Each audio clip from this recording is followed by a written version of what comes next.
सुप्रभात दोस्तों।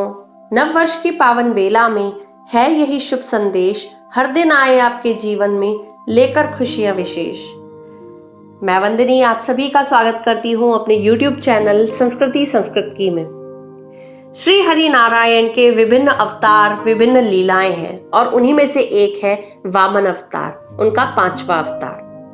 कथा अनुसार दैव और दैत्यों के युद्ध में दैत्य पराजित होने लगे।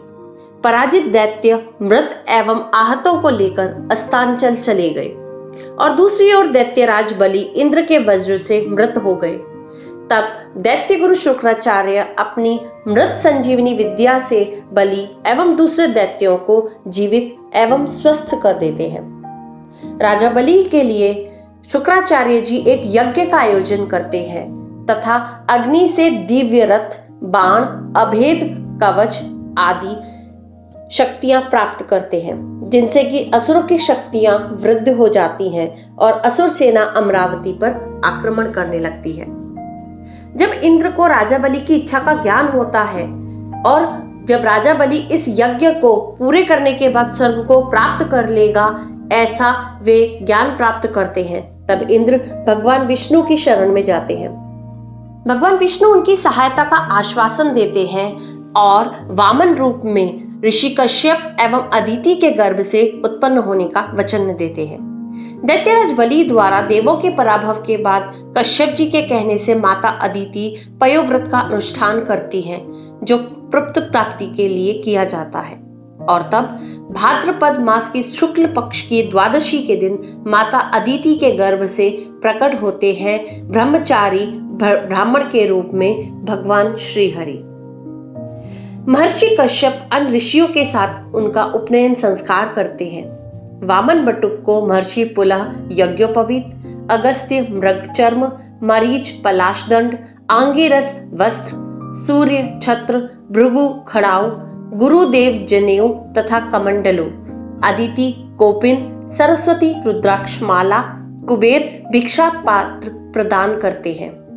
तत्पश्चात भगवान वामन पिता से आज्ञा लेकर बलि के पास जाते हैं।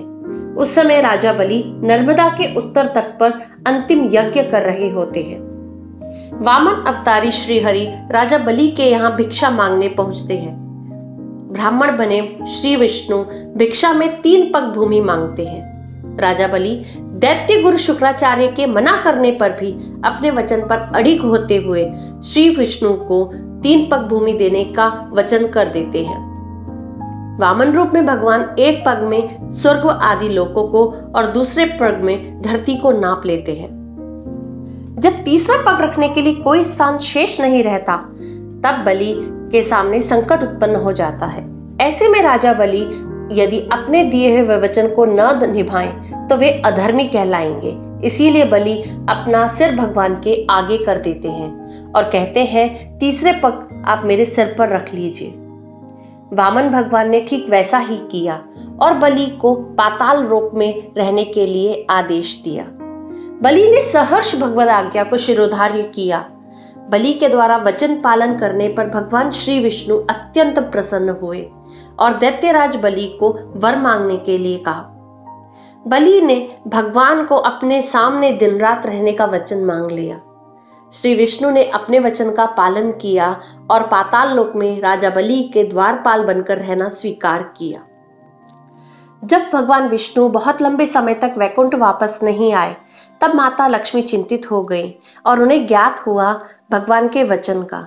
तब माता लक्ष्मी बलि के पास आई, उन्हें अपना धर्म भाई बनाया और श्री हरि को वापस अपने धाम पहुंचने के लिए प्रार्थना की। तब राजा बलि भगवान श्री हरि को अपने वचन से मुक्त करते हैं और माता लक्ष्मी तथा श्री हरि विष्णु से क्षमा मांगते हैं। तो दोस्तों, यह है भगवान श्री हरि नारायण के वामन अवतार की कहानी।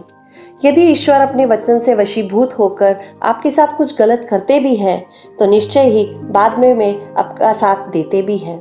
यदि आपके साथ कुछ गलत हुआ भी है, तो विश्वास कीजिए उसमें ईश्वर कहीं ना कहीं आपके साथ है, वे आपका कुछ ना कुछ अच्छा करेंगे। बस हमें भरोसा रखना है ईश्वर पर, उनकी शक्तियों पर। इसी मनोकामना के साथ अपनी वाणी को विराम देती हूँ। नमो नमः।